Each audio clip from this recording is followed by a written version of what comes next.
Di sebuah rumah sederhana di pinggiran kota, seorang pemuda bernama Randy sedang duduk di depan laptopnya. Ia sibuk mengedit video dengan ekspresi penuh semangat, tapi bukan karena ingin menyebar kebaikan, melainkan karena baru saja mendapatkan bayaran besar dari situs judi online.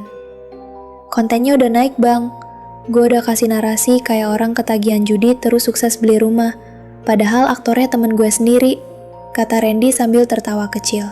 Ia menunjukkan video tersebut ke sahabatnya Bayu yang duduk di sebelahnya. Bayu hanya mengangguk. Ia sebenarnya tidak setuju dengan cara Randy mencari uang, tapi selama ini ia ikut saja karena dia juga mendapat bagian. Randy adalah seorang YouTuber dengan kanal bernama Warganet Live. Awalnya, ia membuat konten lucu dan cerita inspiratif, tapi saat tahu endorse dari situs judi bisa menghasilkan puluhan juta per bulan, ia langsung banting setir.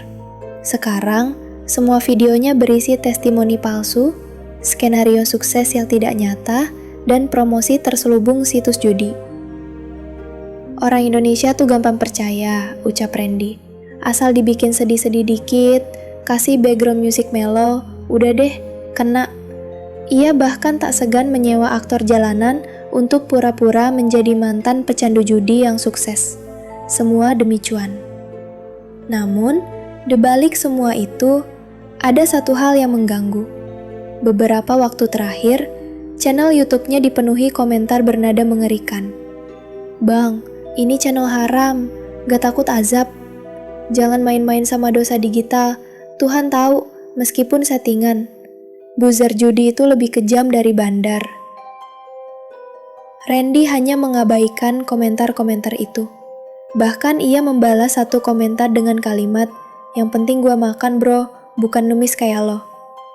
Ia bahkan membuat satu video khusus berjudul Azab itu konten, bukan nyata, untuk menyindir para komentator religius. Bayu yang melihat semua itu mulai resah. Ia beberapa kali mencoba mengingatkan Randy agar berhenti, tapi Randy selalu menjawab, kalau rezeki dari judi salah, kenapa Tuhan kasih gue uang? Beberapa hari kemudian, Randy mengupload video terbarunya. Judulnya, Dulu gue judi sampai jual ginjal. Sekarang gue kaya karena situs ini. Video itu viral. Dalam 2 hari, 2 juta views. Tapi di balik keberhasilan itu, sesuatu mulai berubah. Awal keanehan malam itu, Randy sedang tidur di kamarnya. Lampu sudah mati, tapi ia terbangun karena mendengar suara ketukan halus di jendela. Tok, tok, tok. Awalnya ia mengira itu hanya suara angin. Tapi saat membuka tirai, ia tidak melihat siapapun. Hanya embun di kaca dan bayangan samar. Bayangan seseorang memakai hoodie dan menatapnya tanpa wajah. Randy terdiam. Ia menyalakan lampu dan bayangan itu hilang. Paling cuma bayangan pohon, katanya menenangkan diri. Namun keanehan itu terus berlanjut. Di hari berikutnya, semua file editan video YouTube-nya tiba-tiba rusak. Narasi yang ia rekam dengan suara gembira terdengar berubah seperti teriakan kesakitan. Bahkan di salah satu file thumbnail yang ia buka, wajah aktor berubah menjadi sosok menyeramkan dengan mata berdarah dan mulut robek lebar. Randy panik. Bayu, ini apaan sih? Gue nggak edit beginian. Sumpah demi Allah. Bayu hanya bisa menatap layar dengan napas tertahan. Lo yakin ini bukan efek dari yang kita lakuin, Ren? Randy mulai tidak yakin. Ia merasa diawasi. Malam-malam berikutnya, ia sering mendengar suara tangisan pria dan wanita bergantian dari kamar mandi rumahnya. Saat ia cek, tidak ada siapa-siapa. Hingga suatu malam, ketika ia membuka YouTube Studio, ia menemukan sebuah video yang tidak pernah ia upload. Video itu berjudul "Jangan Percaya Randy, Dia Penyesat". Thumbnailnya menampilkan wajah Randy dengan mata terbalik dan wajah gosong. Ia mencoba menghapusnya, tapi selalu gagal. Saat membuka kolom komentar, hanya ada satu komentar yang bisa dibaca. "Kamu sudah mengambil bagian dari dosa mereka. Kamu akan menemani mereka selamanya." Sudah 3 malam Randy tidak bisa tidur dengan tenang. Setiap memejamkan mata, ia melihat sosok-sosok tak dikenal dengan wajah rusak dan tubuh penuh luka, menatapnya sambil berbisik lirih. "Kembalikan dosa-dosa kami. Kembalikan dosa-dosa kami." Ia mencoba mengalihkan pikirannya dengan sibuk bekerja di siang hari, tapi semua menjadi lebih parah. Saat ia sedang melakukan live streaming untuk promosi situs judi baru, tiba-tiba suara di mikrofon berubah menjadi suara rintihan dan jeritan seperti dari dalam kubur. "Ah, tolong, aku terbakar." Wajah Randy langsung pucat. Ia buru-buru menghebita siaran, tapi itu belum selesai. Laptopnya restart sendiri. Lalu muncul video yang belum pernah ia buat. Di dalam video itu ada dirinya, sedang dibakar hidup-hidup di dalam tumpukan uang. Bayu yang kebetulan datang ke rumah Randy sore itu langsung melihat video tersebut. "Lo nyedit ini?" tanya Bayu dengan suara bergetar. "Enggak, sumpah Bay. Demi apapun, ini muncul sendiri." Bayu makin takut.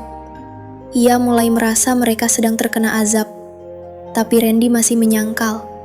Ia keras kepala. Ia berkata bahwa semua ini mungkin cuma virus komputer atau hacker yang usil. Namun, malam itu menjadi titik puncak dari semua teror. Sekitar pukul 2 dini hari, Randy mendengar suara notifikasi YouTube dari ponselnya. Tapi anehnya, notifikasi itu datang berulang kali. Video-video lama yang sudah ia hapus, tiba-tiba muncul lagi satu persatu di channelnya. Judulnya berubah. Dari yang sebelumnya, kisah sukses mantan pecandu judi, berubah menjadi korban pertama sudah dikubur. Dia tertawa di atas tangis ibu penjudi. Tonton ini sebelum dosa kamu ditarik. Randy langsung membuka laptop dan mencoba menghapus semuanya. Tapi setiap kali ia hapus satu video, muncul 3 video baru. Setiap video menampilkan dirinya sendiri dengan ekspresi kesakitan, menangis, merangkak, dan diseret ke dalam liang lahat yang penuh api. Tiba-tiba, listrik rumah padam. Semua jadi gelap. Terdengar suara derit pintu dibuka perlahan, langkah kaki, kemudian suara bisikan. "Pusar dosa, penyesat jiwa, waktumu telah tiba." Randy lari keluar rumah sambil berteriak. Tapi jalanan sepi. Tidak ada tetangga, tidak ada suara anjing, bahkan Bayu yang biasanya tidur di rumah sebelah pun tak tampak. Ia kembali ke dalam rumah, menyalakan senter dari ponsel dan mendapati seluruh dinding rumahnya dipenuhi tulisan dari darah. "Ini bayaranmu." Di tengah ruang tamu, ada layar besar yang menyala sendiri. Terputar video dari channelnya sendiri, tapi kini tampilannya berubah. Naratornya adalah Randy sendiri, dengan suara serak seperti terbakar. "Aku Randy, aku telah memakan uang dosa. Aku tidak bisa mati, tapi juga tidak hidup." Layar kemudian menampilkan adegan yang belum pernah Randy lihat. Ia sedang dikafani oleh sosok-sosok hitam bertubuh besar. Wajah mereka rata, tubuhnya digotong lalu dilempar ke lubang hitam. dan ia teriak, tapi tak ada yang mendengar. Saat video itu berhenti, Randy sudah tak sadarkan diri. Ia pingsan dengan mulut berbuih. Tetangganya menemukannya pagi harinya dalam kondisi lemas dan mata melotot. Dokter bilang dia tidak apa-apa secara fisik, tapi sejak hari itu, Randy tidak pernah bicara lagi. Ia hanya duduk di pojok ruangan sambil menatap tembok dan terkadang bergumam. Videonya upload sendiri. Channel YouTube Warganet Live masih aktif, tapi sekarang isinya kosong. Hanya thumbnail hitam dan judul-judul yang membuat bulu kuduk berdiri. Sejak malam mengerikan itu, Randy tak pernah lagi menyentuh laptop atau ponselnya. Ia berubah drastis. Dulu setiap hari ia update video, live streaming, dan menerima endorse situs judi dengan bangga. Kini, ia hanya duduk diam di sudut rumah dengan mata kosong dan kepala tertunduk. Ibunya, Bu Erna, tak tahu harus berbuat apa. Ia membawa Randy ke ustaz, ke psikiater, hingga ke rumah sakit. Tapi hasilnya nihil. Semua orang bilang kondisi Randy baik-baik saja secara medis. Namun setiap malam, tubuh Randy menggigil hebat dan ia berteriak dalam tidurnya. "Tolong matiin videonya. Aku nggak bikin itu, bukan aku." Bayu yang merasa bersalah memutuskan untuk menghapus semua jejak digital Randy. Ia login ke channel YouTube Warganet Live, tapi akun itu sudah tidak bisa diakses lagi. Password salah, email tidak dikenali. Yang lebih aneh lagi, saat Bayu buka YouTube di laptopnya, video-video lama Randy muncul sebagai rekomendasi, meski channelnya sudah dinonaktifkan. Bahkan di deskripsi salah satu video muncul kalimat, "Azab belum selesai," yang membiarkan akan ikut menanggung. Bayu ketakutan. Ia langsung membuang laptopnya. Tapi mimpi buruk mulai menghantui dia juga. Malam-malam ia melihat Randy dalam mimpi, tapi bukan sebagai sahabat. Randy berdiri dengan wajah gosong, matanya hilang, dan tangannya berlumuran darah.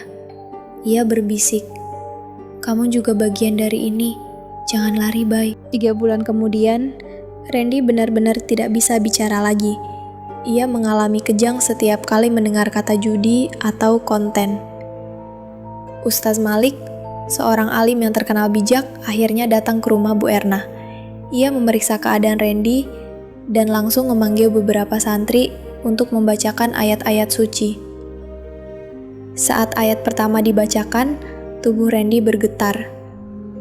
Saat ayat kedua dibacakan, ia menjerit seperti terbakar. Dan saat ayat ketiga dibacakan, tiba-tiba terdengar suara dari mulut Randy. Bukan suaranya sendiri, tapi suara berat seperti pria tua dan tua lagi. Dosa digital tak terhapus dengan klik, ia tertulis hingga akhir hayat. Semua orang yang hadir terdiam. Suasana berubah mencekam. Ustaz Malik berkata, "Anak ini telah memakan uang dari jalan yang salah. Ia menjerumuskan ribuan orang dalam dosa, bahkan setelah mulutnya bungkam, kontennya masih menyesatkan." Mereka melanjutkan ruqyah. Setelah 2 jam, Randy pingsan. Tapi setelah itu, ia tak pernah bangun lagi. Dokter menyatakan ia koma, tapi tak ditemukan penyebab pasti. Otaknya tidak rusak, jantung normal, semua organ baik. Tapi tubuhnya seperti menolak hidup. Ia menjadi jasad hidup yang hanya bernapas, tapi tidak bangun. Channel YouTube Warganet Live menghilang sepenuhnya setelah itu. Namun banyak saksi mengatakan dalam waktu-waktu tertentu, seperti malam Jumat atau tengah malam pukul 2, video-video lama Randy muncul kembali di timeline mereka. Tak bisa diklik, tak bisa dilaporkan, hanya bisa ditonton. Cerita Randy adalah potret nyata bagaimana dosa digital bukan sekedar konten hiburan.